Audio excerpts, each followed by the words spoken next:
আমি হিট করলে তোর সামনে বলবি তুইও আইছিস ক্যারাম বোর্ড খেলতে আমি পুরো আগুন দেখ আইসে বোর্ড খেলতে একটা ভিডিও জানে বোর্ড খেলতে আইসে এই দেশ আমি খেলাম এখন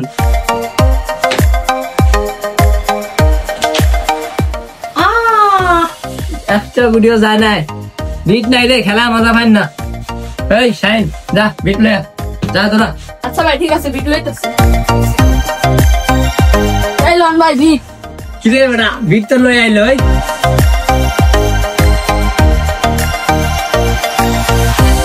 হ্যালো ওরে দে বিট দে আচ্ছা ভাই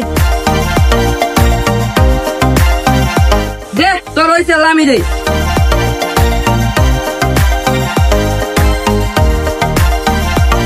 ঠিক আছে এখন সবগুলা বিট দেওয়া হয়েছে গেছে দে স্ট্রাইক দে বেটা আজকে ক্লিয়ার দিয়ে দিবি দে আরে খেলা রে এতক্ষণ কই আছিল খেলা হয়ে গেছে দে খেলই